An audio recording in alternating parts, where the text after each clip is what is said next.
Well, welcome to everyone that is starting to come in right on time, maybe even some early birds. So we appreciate your attendance. We will get started momentarily, but during this time, I just want to say welcome. You are here for the Planned Giving for the Small Shop webinar, and we have Danny Dawson. As we wait for a few more attendees to join us, I would love for you to go ahead and participate in the chat. Let us know where you are joining us from. We have attendees from all over the world, and I would love to know in that chat box where you're joining us from. And Danny and I will likely do the same thing. We will be utilizing this chat throughout the webinar. We also have a Q&A. So again, welcome, and can't wait to see where everyone's joining us from today.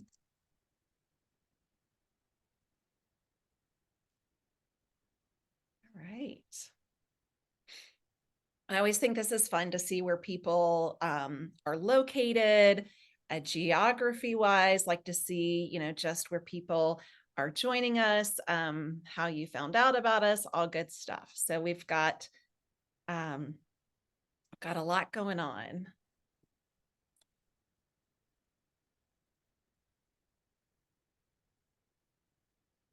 All right.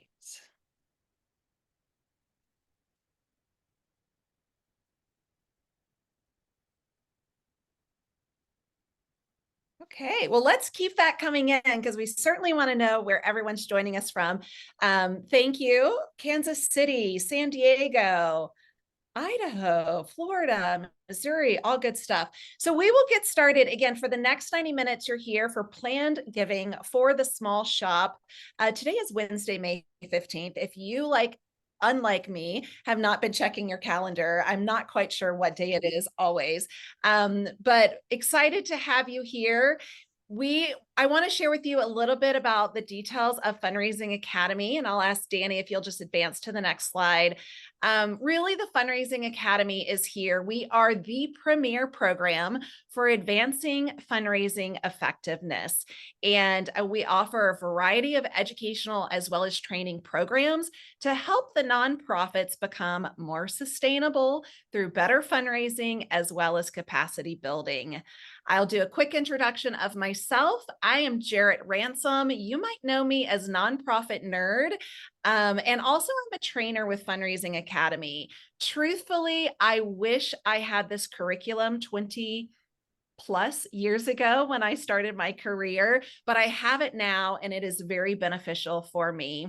And Danny, if we could just get you to advance on over to your slide.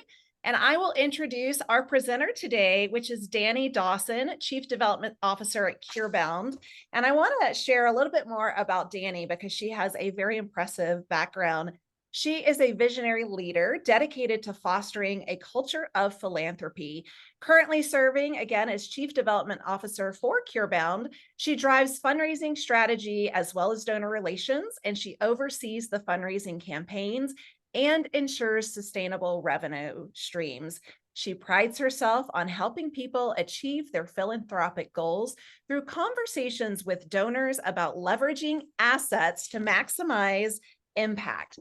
While the Vice President of Institutional Advancement at California Western School of Law, Danny more than doubled, that is impressive, the amount of philanthropic gifts to the law school. And while Executive Director of Gift Planning at UC San Diego, she led a team that achieved extraordinary success by raising over, I think that's 86 million in just 1 year. That's a lot of zeros. That's amazing.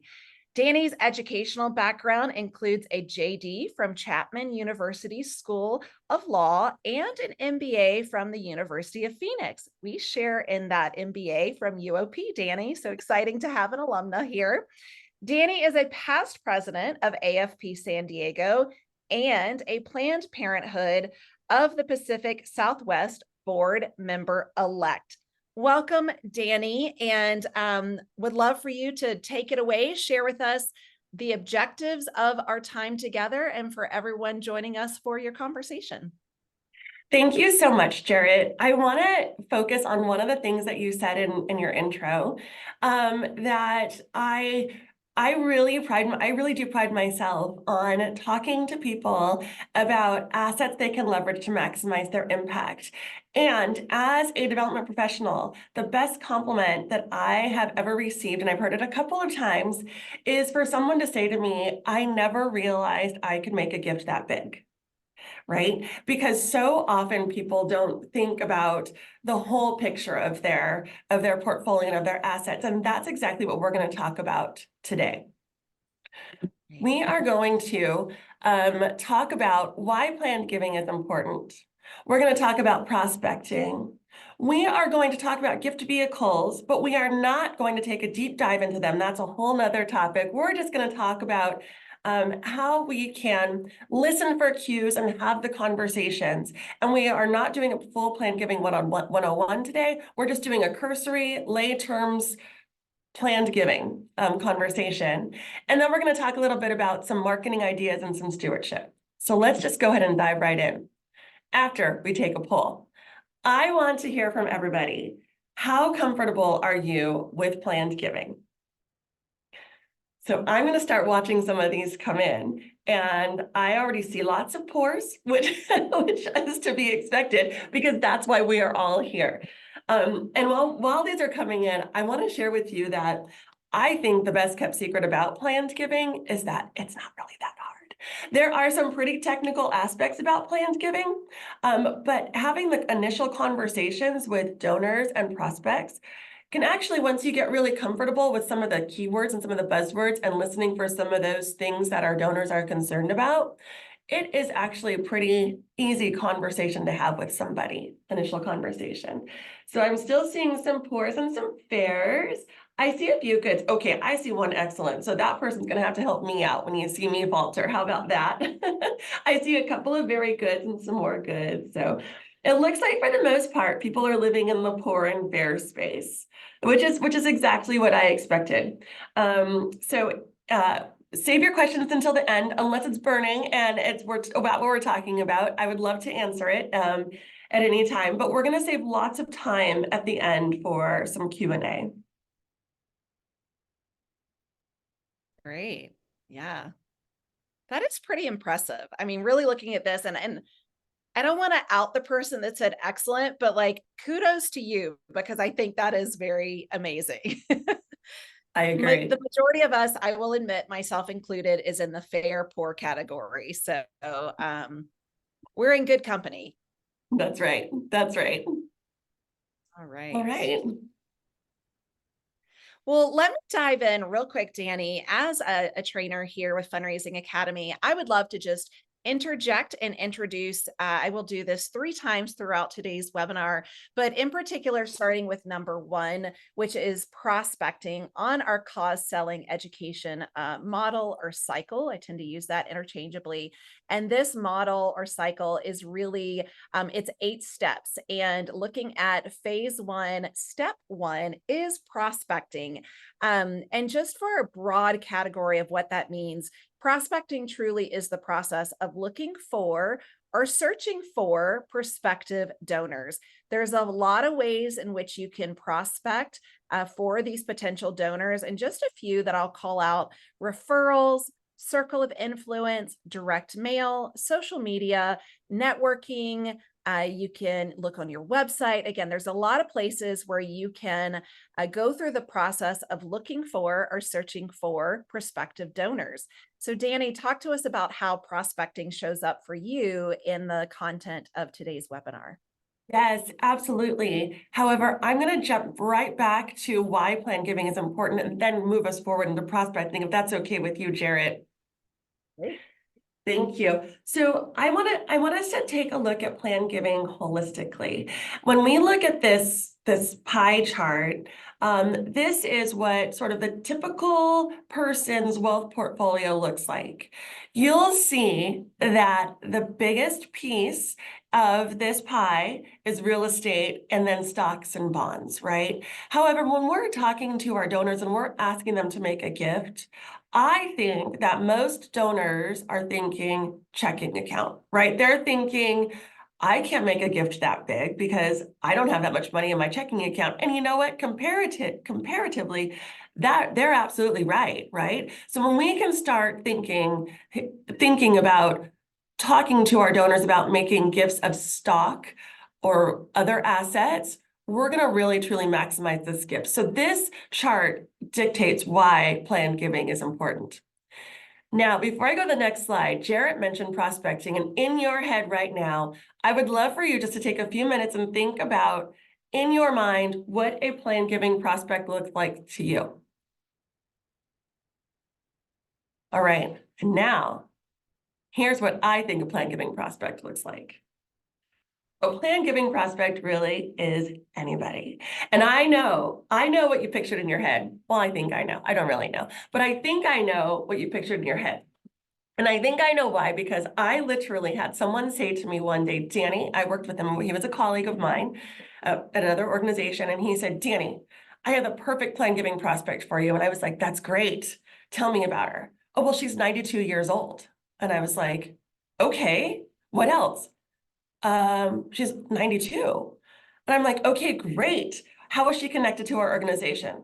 Well, she's not yet. And I'm like, oh, okay. So when people think about plan giving prospects, they think you got to be old to be a plan giving prospect, right? And I am here to say you absolutely do not. Yes, age is absolutely a factor, but what about someone who is loyal to your organization, right? Someone who gives year over year over year to your organization in any amount. What about someone who's a volunteer of your organization, right? Volunteers are prime prospects because they care, right? There are other factors to consider. Marital status. Research shows that single people with no children are great plan giving prospects. Also, people who are considering making gifts in their estate plan. So people who are of a certain age, anywhere between 50, 60, 70, when they're working on their estate plan. But I'm going to push back on that a little bit again, because the average age right now when people are writing their very first estate plans is 36 years old, right? For a lot of reasons, right? That's when people are starting to have families now. They've got some wealth because they're older families now. And when we can say to them, hey, please consider including us in your estate plan early on, the likelihood of them taking us out is very slim, right? Another thing that I like to talk about, I worked on a college campus, and a lot of those students who were graduating and getting their first jobs had retirement plans. They didn't have heirs, so I thought, why don't we do a whole campaign around make your undergrad or your graduate school the beneficiary of your retirement plan? So it's just thinking about getting creative. So age is absolutely a factor, but I do not think it's the main factor. There's also the capacity conversation. I mean, people have to have some capacity, meaning they have to have some dollars, right, to be able to leave to your organization. But you know, we don't always know what that is. So we can't use that as a gauge. You know, everybody, I think, has heard of the story of people, you know, the woman who has made a gift of $100 for 20 years and then leaves $1 million in her estate plan, right, in her will or trust for her organization. So I want us to look at everybody that we talk to as a plan giving prospect. That's great. Danny, there was a question that came in earlier with the pie chart that talked about why is planned giving important? And the question in particular, if you don't mind us jumping back just for relevancy, they wanted to know, what do the retirement assets constitute? Are those different, the retirement different than the stocks and bonds category, or are they overlap? Good question. And we'll definitely get into that. And yes, they are different. So when we're talking about stocks and bonds, we're talking about appreciated assets. We're talking about appreciated stocks. We're talking about retirement. We're talking about 401k plans, IRA plans. So we're talking about different retirement savings accounts. Perfect. Great. Well, thank you for that. I will interject a couple of questions as they're relevant to the topic and the slide. And then we definitely have some time to talk about and a little more in depth with our Q&A section at the end. So thank you, Danny, for that. Let me interject my second time here. And this one is for phase 2, step number 6 of the 8-step cause selling cycle. This one is handling objections. And for me as a fundraiser, I've got to say, like earlier in my career, Danny, I thought, oh my gosh, I am terrified of objections, right? Knowing that they will happen. But what I have learned through this cause selling cycle truly is a reframe of objections, and that they're not hitting a brick wall, right? Like really what it is objections can help reveal the interest of our prospective donor or the donor in which we're talking to. So really learning through this cause selling model that with the right attitude, truly the way we handle objections and the objections that we might receive could help to get us closer to closing an even stronger donation and financial support. So I share that with you. Again, I wish that I had this model 20 plus years ago when I started my career, but I have it now, and I'm able to reframe objections and how I handle them. So thank you for allowing me to interject that. You're going to share with us some common objections that you're aware of. I am, and thank you for saying that, because I think it's important for all of us in the development profession to know that an objection is not a no, right? A no is a no, but an objection is just someone processing and thinking about all the things and all the things that they are thinking about and what they're concerned about. And so we absolutely hear objections. For those of us who have made asks, these are very general objections. We'll take a deep dive into all of them. But when it comes to planned giving, like I feel uncomfortable giving right now, or most of my net worth is tied up, right? I'm just not liquid, or I'm worried about outliving my money. My grandmother lived to be 104. If I'm not lucky to live that long, I'm gonna run out of money, right? And I no longer need to itemize, so I don't need a deduction. I'm sure there are many others that we can think about, but these are just the ones that I'm going to kind of lump in and talk through. So when someone says, I just feel uncomfortable giving right now.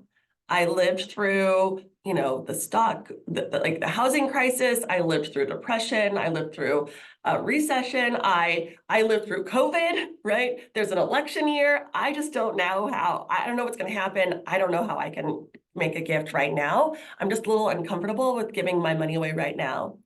There are vehicles for that. There's a solution to that. There is the gift vehicle of a bequest intention and a beneficiary designation. But I'm going to focus right now.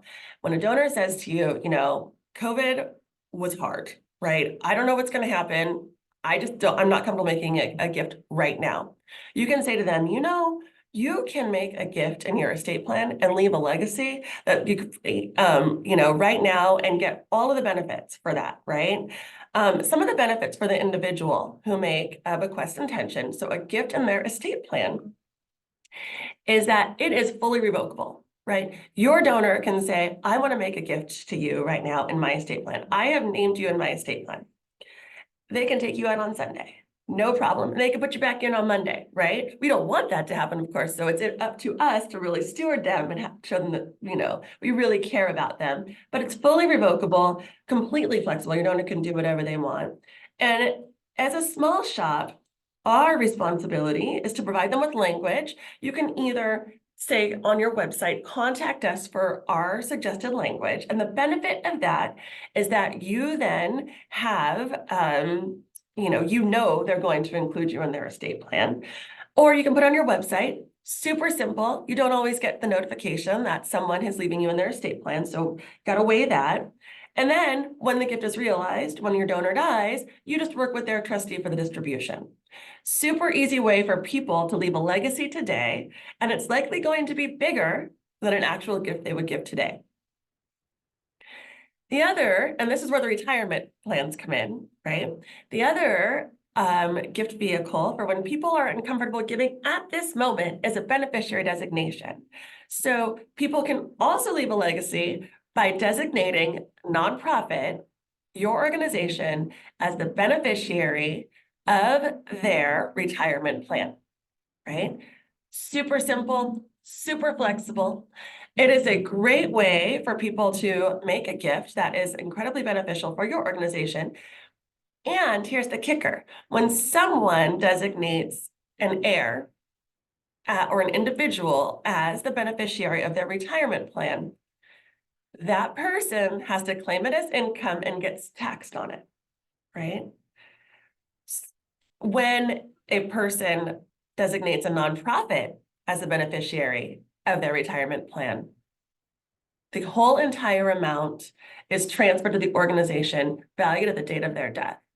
So what it ultimately does when you're having these conversations with people is you let them know this, it frees them up to leave another asset to their heir, right? Because so many of us just bill in our kids, right?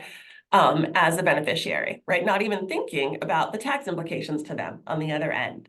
So if you can have this conversation with your donor, they can leave their whole entire retirement to you, and that frees them up to leave another gift, another asset to their heirs. Wow. Danny, I'll just jump in because I had no idea about the tax implication. Again, completely sharing transparently, my poll was definitely in the fair to poor, right? And so that was a big aha moment for me, what you just shared about the tax implication. So already a big takeaway for me. Thank you. Great. Thank you. Thank you. So the next one, so many of us,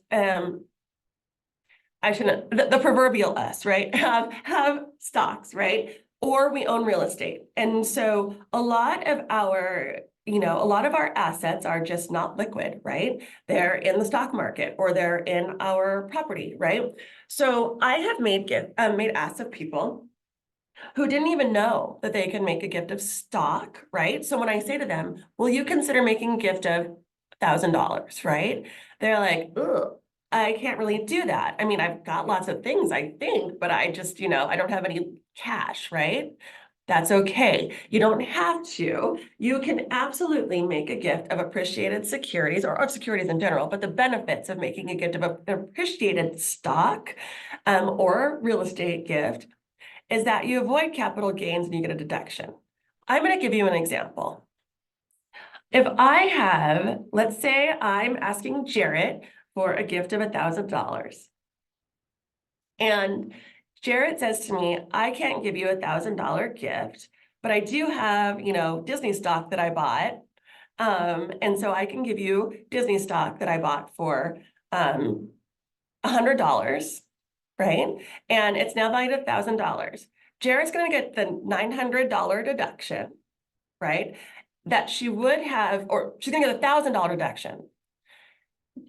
Jarrett, if she would have sold the stock, would have had to pay capital gains taxes on the gain, which is the $900. I could have done a better number. $900.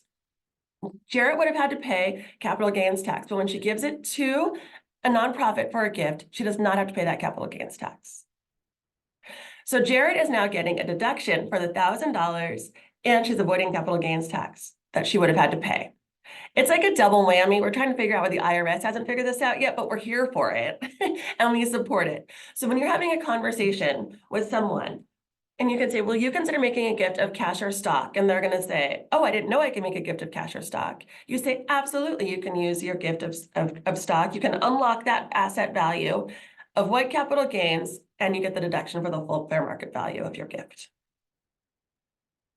There was a question that just came in pertinent to this slide, Danny. Does anyone end up paying those capital gains, or is it passed on to the organization? The organization does not pay capital gains. Your organization is a tax-exempt organization, right? So if you're a 501c3, you do not pay capital gains tax. Got it. Thank you. I think that answers the question quickly. Great. The same thing with real estate. Same rules apply. I'm going to do an easier number. If I bought a house for $1, it is now worth $100. I can give that house to my organization for the fair market value of $100, and I'll avoid capital gains tax on $99, right? There are other ways that someone can make a gift of a real estate Ways like using it to fund a charitable gift annuity, continuing to live in it while we're getting a benefit. But that will be in the Plan Giving 101 or 201 or even 301. So I'm not going to get into it, but just know that there are lots of ways that your donors can leverage their real estate to make gifts to your organization. That can be really creative and beneficial. Some of us are talking to donors who have a vacation home, but they're getting, they're no longer using it, or their children have moved, all these different things. So if we're really listening to our donors, we can really start to have deep, meaningful conversations with them about their, assets, and say, hey, I heard you say once that you're no longer using your Jackson Hole, resort property, and start having those conversations about ways they can leverage that asset. Yeah, and I know we're past the prospecting, but I would think too, many of us have in our donor database the connection for a wealth screening of some type, and often those properties, are listed in there as the assets. And so I would think in regards to prospecting, Danny, that would be a great way too. Not only are we listening, but we're doing our due diligence to really learn and know our donors, what are their assets, so that we can even educate and inform them of these possibilities. Do you advise that as well? So we're listening, but we're also looking at the the wealth search opportunities that we might have access to. I like that a lot, because I am a huge fan of prospect research, and that's actually how I started my career in philanthropy, was as a prospect researcher analyst. And so, yes, I am a huge fan of using the tools available to us. And I also caution us, because not everything shows up in those wealth screenings. So if in the example that I use for my Jackson Hole donor, if they held that property in, say, a trust or something else, it's not going to show up in my wealth screen, right? Because it only pulls from public information. And I also caution us that we don't go to them assuming that they know we know, right? So, so sometimes we have all this information in our heads and we want to get to the bottom line, and we just jump right to the chase. And I would just want us to take a beat and get to questions, ask questions that have them answer that for us before we make that jump, right? Exactly. Yes. Yeah. It's a beautiful dance that happens. It absolutely is. It absolutely is. I know. Yeah. I'm going to move us on to, I'm worried about outliving my money. Now, this is a really huge one right now, as people are living longer and longer, right? We think that we do a good job of saving and retiring. Some of us do, some of us don't, right? And so a lot of the times when I'm talking to somebody, and I shouldn't say a lot of times, there have been times when I've talked to people and asked them for a gift, and they're like, I'm about to retire. I want to travel. I want to do all these things. I don't know how I'm going to be able to do everything that I want to do and still continue to live. I gave the example, somebody literally told me, my grandmother lived to be 104 years old, and if I am not lucky to live that long, I am not going, I'm absolutely going to run out of money. I'm not going to have enough money, right? And so my response is, I have a solution for that. That solution, and I, again, am not going to get into the real details of a charitable gift annuity or a charitable remainder trust. I'm just going to talk about how we can talk about these gift vehicles with our donors. I say to my donor, did you know that you can make a gift to my organization, your favorite organization, and receive income for the rest of your life, guaranteed, backed by the organization, right? And they say, how? And I say, you establish a charitable gift annuity. And what a charitable gift annuity is, it is a contract that you enter into with my organization, where you give us a lump sum of money, and we pay you a percentage of that money every year for the rest of your life, right? That is a charitable gift annuity, right? And there are different factors. Well, first of all, let me say that your organization, probably many of these organizations here today, do not have a charitable gift annuity license, and you need a charitable gift annuity license in order to be able to establish charitable gift annuities with your donors. And the solution to that is working with a community foundation, right? I think almost all of the community foundations, at least in San Diego, I know there's people from outside of San Diego, but almost every community foundation has the ability to establish charitable gift annuities, and they're more than happy to house the gift annuity and establish the gift annuity for the benefit of your organization. And so your community foundations are great partners for small shops. So there's that. The second thing is that almost everyone who has a charitable gift annuity license follows the American Council for Gift Annuities rates. So the rates are set by the American Council on Gift Annuities, and you can just Google it and you can find what the rates are. I don't know what they are off the top of my head at this moment. And there's like some minimums that your organization can do. But there is the American Council on Gift Annuities sets the rates. So if I am, say, a 65-year-old human and I want to establish a gift annuity, there is a set rate of my payout every single year. Easy, it's a simple contract, that's the end of it.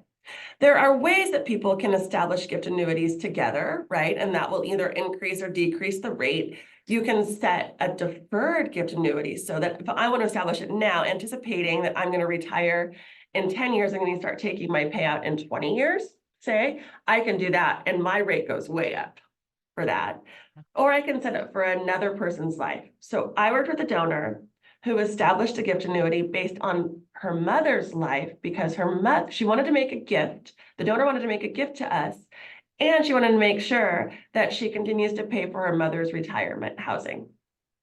And so her annuity paid every year for her mother's retirement housing, and she made a gift to my organization.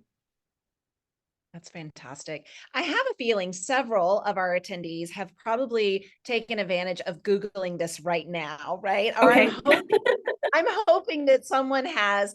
If you are one of those amazing people that have already gone to Google and found out like what is the amount currently, do us a favor and just drop that in the chat. I would love to see that. And maybe others would as well. So again, no judgment if you're multitasking and doing that Google research as Danny's sharing it.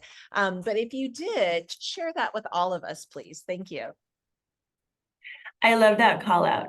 The other thing I want to say about a charitable gift annuity, and probably the final thing I want to say, is that with a charitable gift annuity, the organization anticipates that it's going to receive about half of the initial investment and about half is going to go back to the donor, right? So if I make a gift, say of $10,000 to establish a gift annuity, the organization is anticipating getting about 5,000, and about 5,000 is going to go back to the individual throughout the years. That's just the way the calculation works. Tangent. I actually met somebody who has been in planned giving since the 70s-ish when it became a field, and they had to do this calculation by hand, which like blows my mind. Now there's software, and you can actually go to different websites that offer charitable gift annuities and play with the software calculator. I know that UC San Diego Office of Gift Planning has one, and you can just play with the calculator and you can kind of see the rates go up and down at different dollar amounts, what happens if I defer it out, if there's two of us on, and you can play with it and get a real sense for what your what your donor that you're talking to might receive. Then the next gift vehicle, and I am not going to go deep into it, it's the same concept as a charitable gift annuity, different vehicle. This is a charitable remainder trust. Same concept. You make a gift and you receive income. The difference here is that the organization is not the one that establishes. You need to go through your own, typically need to go through your own lawyer to establish this trust for you. It provides more flexibility. The rates aren't set. It usually, the amounts required for a charitable remainder trust are usually higher just because the administration costs are so much. I mean, you're actually going to your attorney and doing this. But like I said, it's a little more flexible. It is a trust, not a contract. So just some slight nuance differences. But for the most part, I think a lot of people tend to appreciate the simplicity and the ease of a charitable gift annuity. Okay, I'm going to move us on to our final objection, which is I no longer itemize, right? I no longer need to itemize, so a deduction is useless. This is probably my absolute favorite objection, right? Because I know that I've been hearing this a lot. And that is, hey, if you're 70 and a half or older, you can make a gift and completely avoid tax, right? That's called the IRA rollover. I think some people call it the qualified charitable distribution now a lot. So if you're over 70 and a half, you can transfer up to $100,000 from your IRA and you completely avoid any tax implications. So when you hit now 72, I think it's now 72 and a half as of 2024. When you hit that age, you have to take money from your IRA. Like it's mandated by the IRS, you have to take it. And that the amount differs for everybody depending on different factors, how much you have in there, whatever the case is. And so a lot of times people are like, oh, if I take this $32,500 that I'm required to take from my IRA, it is going to, sometimes it bumps me up to the next tax bracket, that I'm taxed even higher. And if it doesn't bump me up to the next tax bracket, I'm getting taxed on money because I have to claim it as income. Then I'm getting taxed on money that I don't even need or want to use, right? So in lieu of all of that, somebody can transfer up to $100,000 to your organization and get no tax hit whatsoever. They also get no deduction, which doesn't matter, right? They don't need a deduction. Or I'm not gonna say they don't need a deduction, but they're not claiming it as taxes, so they're not getting a deduction. So there's zero tax implications to your donor whatsoever. So sometimes people are like, will transfer the exact amount of the required minimum distribution, and that is their annual gift to you, and that is a great vehicle. It is $200,000 if you're married, just putting that out there, and it's a great benefit. The other rule is that your donor can have zero control over this money. So they have to let their IRA custodian know that they are going to make this transfer, and the check or the stock or whatever, however the asset's coming to you has to go directly to your organization. It can absolutely not be touched by the donor whatsoever. Yeah. The other thing I want to touch base on here is the donor advised funds. I'm not going to talk about it too much, but a donor advised fund, a lot of people have recently established donor advised funds. I think that's for many different reasons. And I think it's because Fidelity's and Schwab's, the commercial banks, what have you, are really promoting it hard. And a donor advised fund is a great way for a donor who's not quite sure what they want to support all right now. Will kind of use it as a parking lot to park their money. And they get a deduction right away. So if someone needs a deduction right away and not quite sure what organization they want to support, they'll establish a donor advised fund.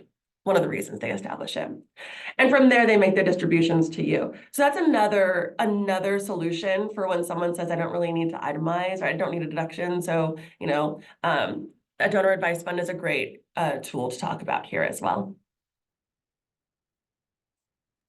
So a couple of questions, and let me know, Danny, if you want to answer them now, or we can save them, certainly. What is the fund requirement for a charitable gift annuity? Dana asked this one. So what is the fund requirement for a charitable gift annuity?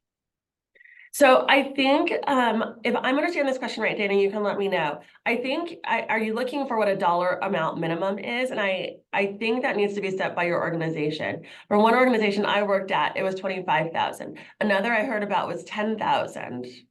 And another I heard is as small as 5,000. So I think your organization needs to set it, and it usually is determined by the investment committee or some kind of finance committee, because there's some risk with a charitable gift annuity pool, right? Because you're investing all of these together, and people are living longer now, right? I've said it before. So a lot of times people are outliving their life expectancy, and the annuity and the rate is based on a donor's life expectancy. And so there's people, organizations have to be really careful about, that investment pool. There are also, times when I've worked with a donor who didn't even make it to her first payment. She didn't even receive her first payment before she passed away, right? So there's that end of it too. But more likely, people are outliving their life expectancy. So that's going to be determined by your organization. Great. Okay. Another one similar. What if they outlive their donated value? They continue to get the payment for the rest of their life. It's guaranteed backed by their organization. Now, donors who are truly philanthropic, let me rephrase that. There are some people who don't necessarily need the money, the income anymore. And they want to make sure that their organization it continues to be taken care of, right? So when they realize that their gift is no longer a gift, so they've outlived it, they're getting all their money back and they've completely run out. There are strategies and ways that you can have conversations with them about letting them know, like, hey, you are super healthy, Mac. Like, can we talk about converting this or terminating the annuity so that the remainder of the money continues to go to the organization. But it is guaranteed. It's a contract backed by the organization. We literally had somebody live to 106 years old and who had established a charitable gift annuity with us. So it happens. It does happen. One more. Brian wants to know, are Roths eligible for QCDs? No, because they have not been taxed yet. There are some rules with the Tax Act ending of 2017 is going to end in 2025. And there are conversations and predictions about what's going to happen. There's talk about adjusting the IRA rollover to apply to 401ks and 403bs. Nothing's been set yet, but there's lots of speculation and conversations online about what could happen. And part of that conversation is the expansion of the rollover. I love this. Brian responded back, boo. I know. That's great. All right. Well, those were the questions that just came in, Danny. And we're not done. I know we've still got a lot to cover, but this already has been amazing. I told you before we jumped on live, like I've got my pen and paper ready. So let's continue. I know that we are going to talk through some questions next. Yes, and I actually want everyone to just take a snapshot of the slide because I want you to copy the slide. I want you to put it up on your wall somewhere in your office. And when you're having conversations and you hear people say anything around these, 4 common objections, I want you to go, wait a minute, wait, I have a solution for that. And if you don't remember how to talk about it, just say, can I call you right back? Call me, call your friends at the Community Foundation and say, wait, my donor just said this. I think they're talking about this. I don't really know how to talk about it, but save this as a cheat sheet because I think this slide is a really great slide. I love that. Yeah. So make sure you take a snapshot, however you wish to do that. All of you that have signed up for today's webinar, you will also receive the deck post the recording. So heads up there, you will also have it emailed to you. But to Danny's invitation, she's encouraging you to please go ahead, take this screenshot now so you have it and put it right next to your phone, right next to your laptop, computer, so you have this and you're ready, you're on the ball to answer some of these common concerns. Yes, we're going to get to some questions. And some of the things that we can think about when we're talking to our donors, right? I love to get into conversations with donors that they're expecting, but not really. And I really want to take a deeper dive into their picture of their assets, right? And their family situation, all of those things, right? So there's some questions here just to get us started thinking about ways that we can start planting some deferred giving or some alternative asset questions for our donors. Like, have you thought about including us in your estate plan? I actually think this is the question that everyone should be asked all the time. 70% of people who make gifts in their estate plan heard about it from their development person, right? So that is a huge opportunity for us as development professionals. I think we are leaving money on the table if we don't ask this question. And so many people are timid about asking this question about including us in your estate plan because they're afraid that their donor's going to think they're asking about death. And really, we're not. We're talking about planning and how good planning feels and all of that. And so I just want us to get really comfortable with asking this question. Other questions, hey, are you interested in, income? Do you need income? Do you need lower taxes? How has it been saving for retirement? Do you have enough? Different things like that. You can obviously phrase these to make them sound more comfortable, but I think if I had one piece of advice from this slide, it's to take one of these questions, two of these questions, and start really massaging them and incorporating them into your own words and start to really implement them and use them with your donors. And now Great a little advice. bit about And to get comfortable asking these questions, I want to ask you if you recommend we include this in communications, right? Like an electronic newsletter on the website, besides face-to-face or, voice-to-voice conversations. How else do you advise we ask these questions? Great question. Or where else? Absolutely. Provide the tips you'll see here on this slide, provide the tips in your newsletters, like all the time, right? Have them on your website. We are now, I'm seeing some different marketing platforms that are moving away from the term planned giving because people go, oh, I'm scared of that term. I don't know what this term is, right? I think death when I see this term, right? And so they're calling it now smart ways to give. And I like that a lot. And smart ways to give, I think naturally lends itself to asking questions, right? Like I think most of us want to be smarter. And so getting that knowledge and that information, I think is really huge. And so, yes, I absolutely recommend putting a tip into your newsletters, telling stories, right? And stories of like, this is why I made this gift because I was afraid about living my retirement, right? So people can relate to it and go, ooh, me too, actually, right? So yes, Jarrett, great question. I also, I want us to always talk about stock. I think it is such a wasted opportunity when people say, will you make a gift of, without saying, will you make a gift of this using stock or cash, right? Because so many people don't realize that they can make a gift of stock. And so many people have stock, they have securities, especially people that we're talking to as major donors, right? So I would always recommend incorporating stock into everything. The other thing that is here is plans. Like, it's really important to be able to steward people who've left you in their estate plans. And research shows that people who have left you in their estate plans, their will or trust, right, a bequest intention or a beneficiary designation, people who have left you in their estate plans are more likely to give outright, increase their outright giving, right? An analogy that I heard the other day was someone said, if I have stock in Nordstrom, I'm going to continue to shop at Nordstrom and probably more in Nordstrom. I'm probably not going to go shop at Macy's, right? And so we want to make sure, so they're invested and we need to make sure they're continuing to hear from us and stewarding them well. I totally jumped ahead because I know stewardship is next, but I really think this is so important.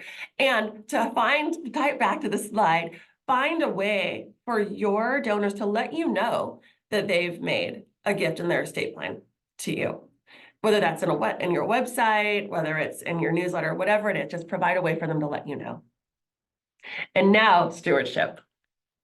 I know I was smiling because you had already talked about stewardship and planted that seed, which I really appreciate because I don't want us as development professionals and fundraising professionals to skip the stewardship process with these donors. It is just as critical as any other donor.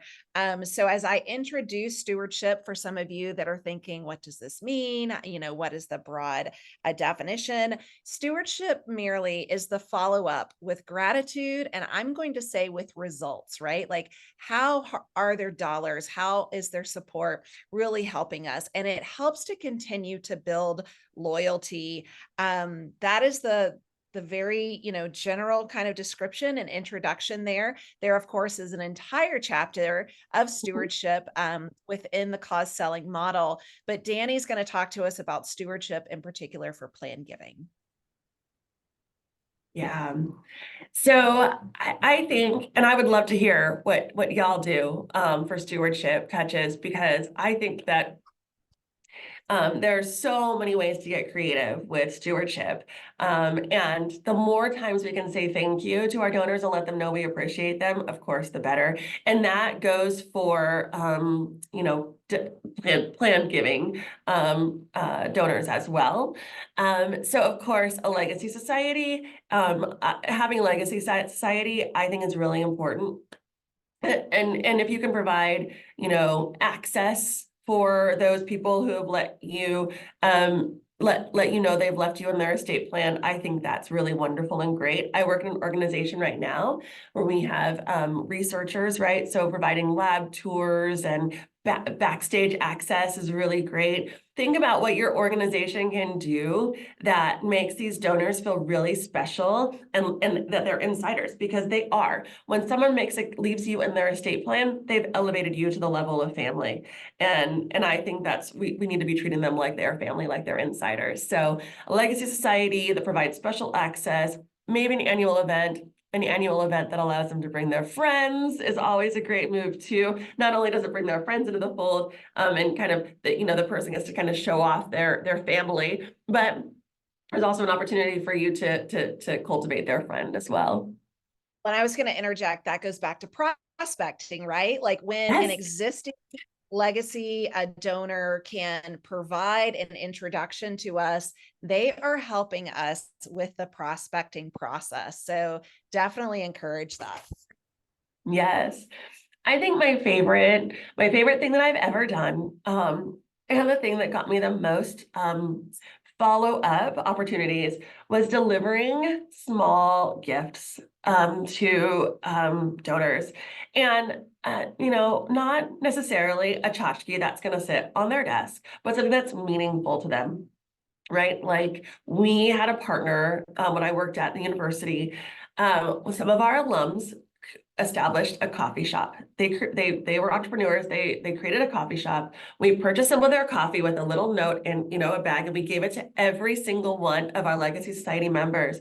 And we took about a week and a half, chunked up the time, and just delivered them to people's homes. The way I did it was I sent a quick email. I'm going to be in your area. I'll leave it by your door if you're not there, but I'm going to be in your area this day or this day. Literally knocked on the door, got so many face-to-face visits. And when I just left it with that beautiful note, I got follow-up phone calls that were like, oh my God, this is amazing. Thank you. So it's just an idea for another small touch for stewardship. And of course, be inclusive, what we've already talked about, letting people bring their friends and then thanking them. Someone wanted to know, what about homemade items like a homemade cookie or something with that personal touch? Do you advise that we do that? How have you seen that be successful or otherwise? Ooh, that's a good question. I have never, maybe because I don't bake. Well, I do, but you don't want to eat it if I do bake it. But I think, I think that if you know your donor well, and they're going to be comfortable with you delivering them cookies, I think most people would like that.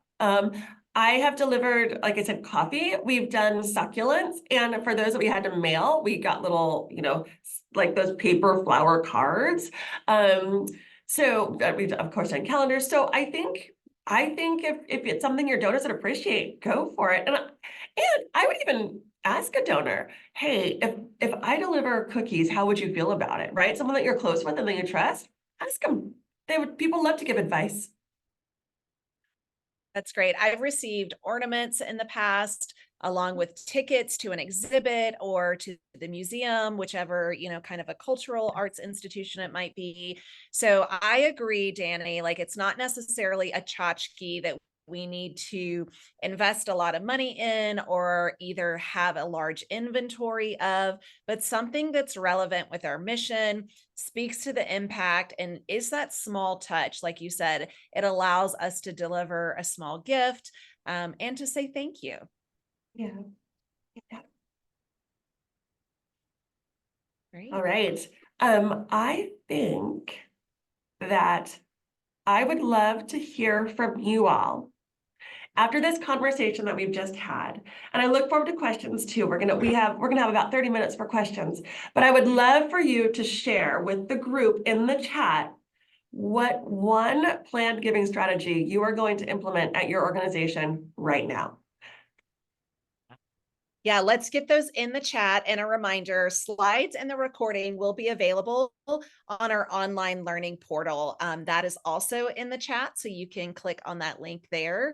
Definitely chime in. Let us know what of these strategies that Danny has provided are you going to implement with your organization immediately. And because I'm unmuted, I'm going to share mine verbally, Danny, is definitely to take that screenshot that you shared with us of how to talk about planned giving, having that in my visual site every single day as I'm having conversation. That's a really big one for me.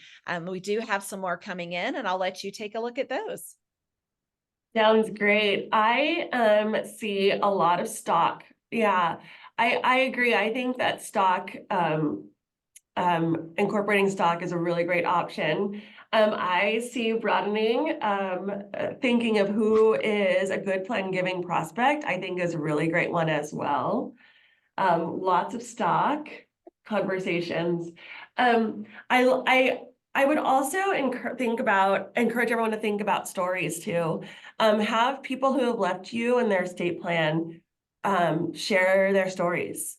Share the stories of why they've done it. I think it's really easy for people when they see people like them or not like them, or for them to go, oh, I can do that too. So I really like that one as well.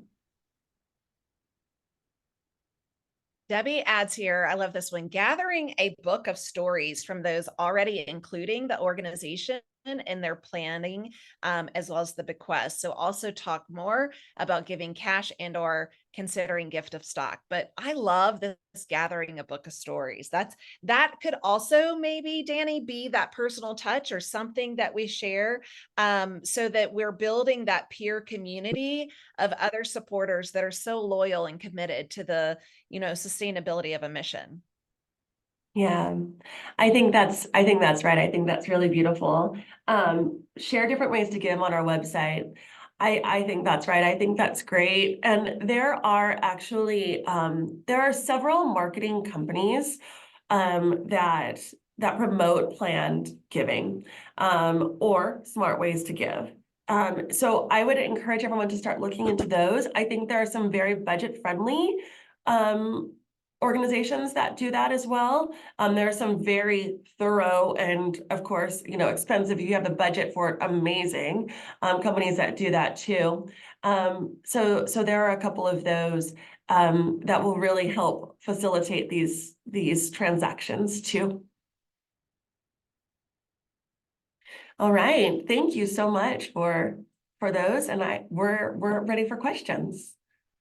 Ready for questions. Yes, such great ideas. Thank you for sharing that here in a community share. I know I learn so well by learning from others of what is working for other people. Now's our time for Q&A. So if you have a specific question about today's topic that Danny has covered, again, this is a basic. There are much higher webinars and conversations that Danny can share. But for today's content and context, if you have any additional questions for Danny, please let us know. We have the Q&A still open. You're also welcome to use the webinar chat. Either of those channels, I will certainly continue to moderate. So now's the time to ask those burning questions to Danny.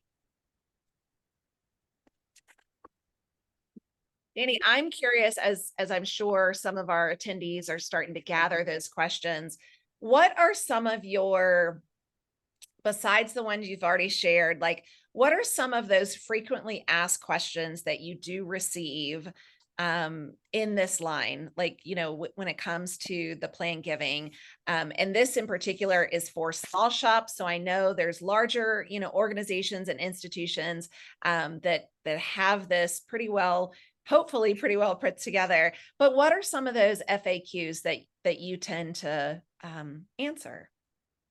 Yeah, you know, Jared, I actually had someone text me that their Q&A or their chat might be disabled. So I don't know if someone from the Fundraising Academy can maybe look into that while I'm answering this question. The biggest question I have, I guess the biggest comment I get is I'm really uncomfortable talking about these gift vehicles because I feel like I just don't have all the information, right? Like I would be uncomfortable talking to someone about stock because what if I forget what all the rules are? And I think I think that's a valid question. And I think saying to somebody, you know, I I hear what you're saying, and there's a way that you can make a gift of stock and or a way that you can make a gift and get income for life. I'm going to bring in someone or I'm going to go consult with someone and I'm going to bring it back to you or I'm going to introduce you to somebody. I think that's super fair. And not only that, but it helps with your credibility, right? To say, look, I don't have all the answers, but I know there's a solution for that. And I want to bring it to you and I want to be able to do that in a well-informed way. So I get that a lot. I wanted to share, Jarrett, an example, if I can, of the most evergreen blended gift that I have ever come across, that I've ever worked on. A blended gift is just that. It's a gift using leveraging different types of assets. Somebody called me and said, I have you in my estate plan for about $300,000. I said, it's amazing, thank you. And he said, yeah, but it's very general. And I want it to be more specific. I want it to be more meaningful to me. I said, okay, great. What do you want it to be? Well, I don't know. So we had a 2-hour-long conversation, learned all about him. He was an engineer from an underrepresented community on the East Coast. And so I decided that I was going to take him to see, an area that I thought he'd be interested in.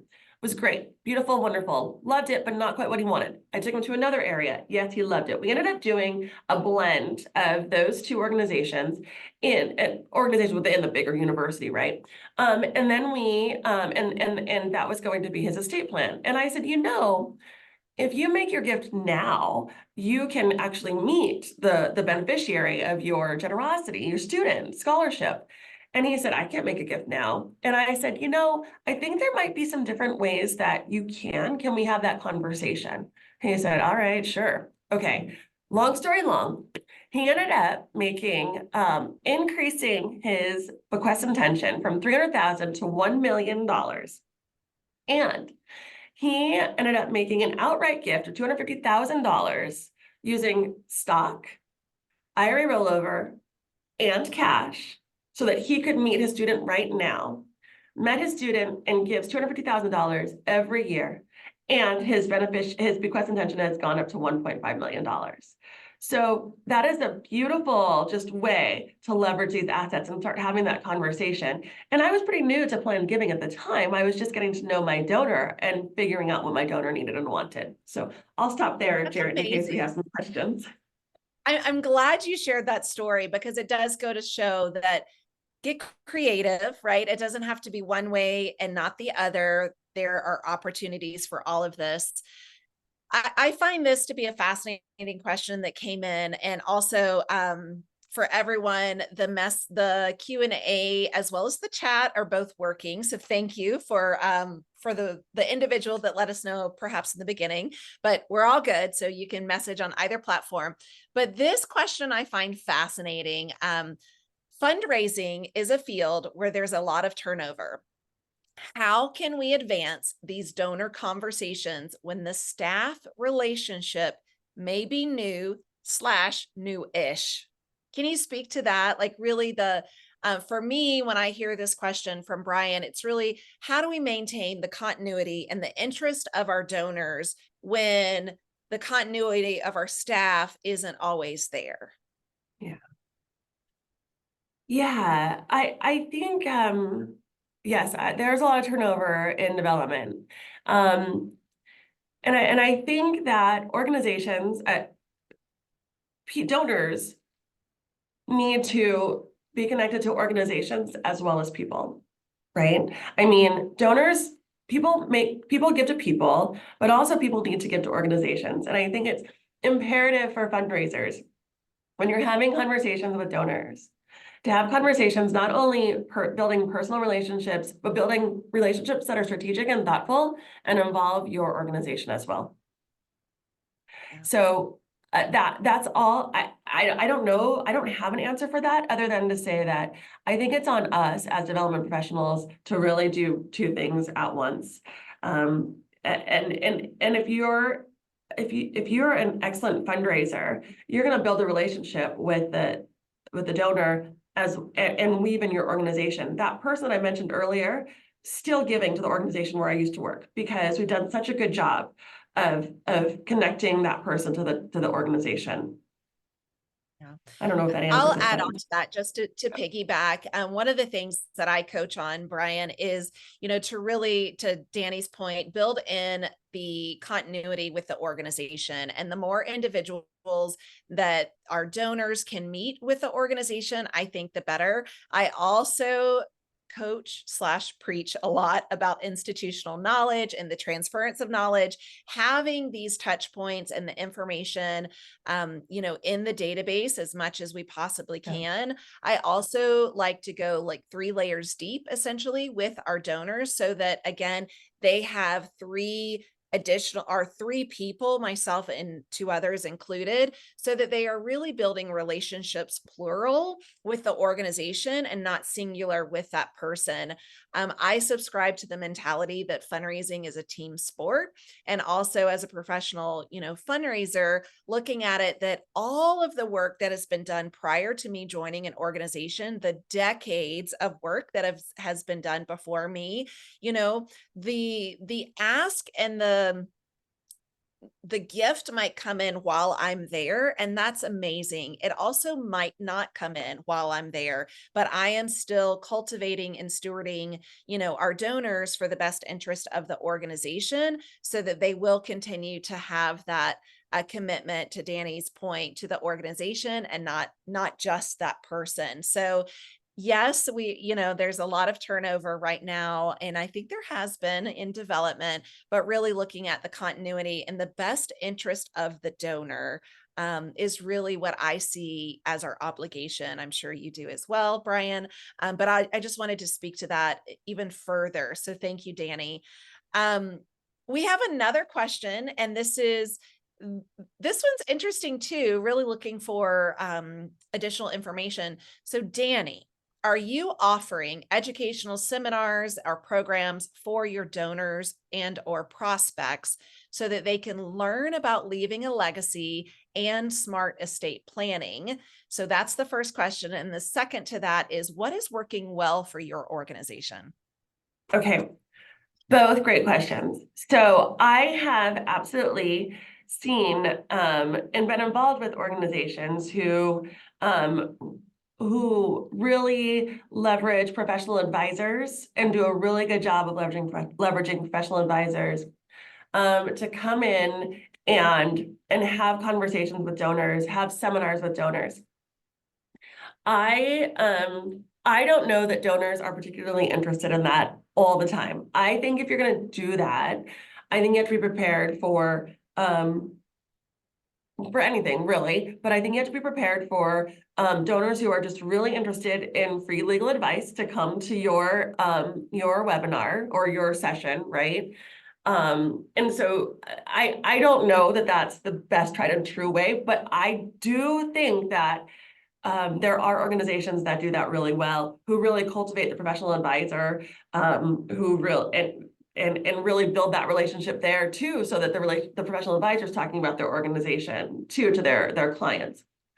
I find that most professional advisors CPAs, financial advisors, wealth advisors are not talking to our donors about nonprofits and about philanthropic giving. Jared, do you find that same thing? Yeah. I do.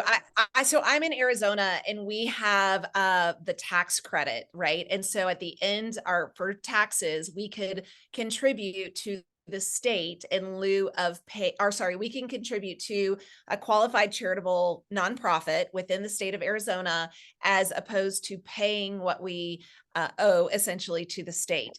I even found, that not my tax preparer, but another advisor that I work with didn't understand there was multiple buckets, I'm going to call that, and was very linear in their knowledge of this. And so, yes, I find this often is that we can't necessarily depend on these advisors to really educate and empower these decisions for our donors. So I love having like an organization really lead that conversation. I'd love to interject even further to ask Danny, have you found even creating an evergreen educational video or recording a webinar useful so that we can house that either on our site or share that intermittently? Yes, I actually think that is probably more impactful than a conversation about ways to give. Because I think that estate planning, giving is very private for the most part, and people are not going to really ask questions of advisors when they're in front of groups too. And if it's not really your organization's mission, it sometimes can seem like it's a little bit off. But not to say that I don't think you should try it. Like if it's something that you think you should try, I would highly recommend trying anything. And if it works well, please come back to me and let me know what you did well and what worked for you. On your website, a great way to promote smart ways to give or leveraging assets, right? And kind of a did you know way is really a beautiful way to like say, hey, we don't have all the answers, you don't have all the answers, but did you know that you can make a gift using your IRA rollover and you don't have any tax implications? So I like that on the website and newsletters, different ways as well. Yeah, and it goes back to the storytelling. How can we get a loyal supporter to tell their story about, I didn't know that I could do this, and I believe so strongly in the mission and the sustainability of the impact. It ties in with, we also received a chat just to host and panelists that says, it's very helpful to have a person perhaps on your board that's an attorney or a wealth management advisor who knows a thing or two about stocks. And yes, I agree. That is always very helpful. Well, we don't have any more questions, but I would love, Danny, for you to pull up the Connect with Us slide. Should be next so that everyone here will know how to connect with Danny. Of course, if you'd like to connect with me, there's my information as well. Danny and I have already connected on LinkedIn, and there's lots of good information being shared. Again, when I did the poll, I was right in between poor and fair, but I'm going to say, Danny, with all of this insight, all of this amazing information, you've helped me. I'm going to first of all say, like, increase my confidence when it comes to this topic, and then also just overall knowledge. So thank you for that. So please do connect with us. The next slide is to remind everyone that we have a no-cost online portal. That is where you'll find the recording of today's conversation or webinar, I should refer to it. And so please do take advantage of this. Share it far and wide. Your board members, your staff members, right? Like, this is really, we don't want to keep it the best kept secret. We want to share this online learning portal with everyone, because this is a no cost opportunity. And I know that budgets are often very tight. The other call out in the chat that I want to just bring attention to On July 10th, we are having a workshop training. It's a live workshop training on demystifying planned giving, and you can register for that. It's July 10th.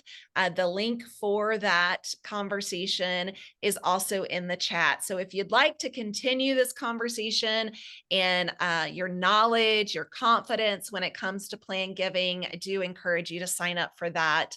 And yeah, well, this has been fantastic, Danny. Any final thoughts or final comments that you'd like to share? I think the only thing I want to say is that I would really want to encourage you, Jared. I appreciate that you said you have more confidence now with some of these gift vehicles, and I really just want to encourage everyone to try, right? Just get used to having the conversations, get used to a little bit of the terminology. I hope that I broke it down in lay terms as best I can in the way that you're going to be talking to donors and the way that donors will receive it and hear it. And so I really just encourage everyone to really think creatively, think about the questions you can ask that get your donor to share with you more about the picture of their entire life, right? So you can really get creative with them and really just start having those conversations and don't shy away from them. Wonderful, wonderful last words to really just continue the encouragement as we move forward in this capacity. Also want to give you a shout out, Danny. We had someone say thank you to both of us. This was a very profitable and enjoyable webinar. Great. So again, thanks to everyone that joined us for today's webinar. I found it very informational. And again, it built my confidence on a topic that is not a zone of genius for me, right? This is not an area of expertise for me, even though I've been in the field for quite some time. So again, thank you to Danny. Thank you to all of you that have spent this time with us.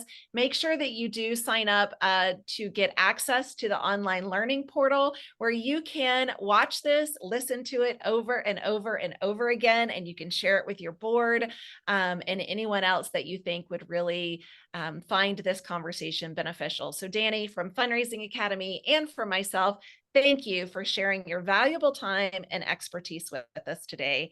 And thanks for all of you joining us. I hope you'll join us again for another webinar. Have an amazing rest of your day.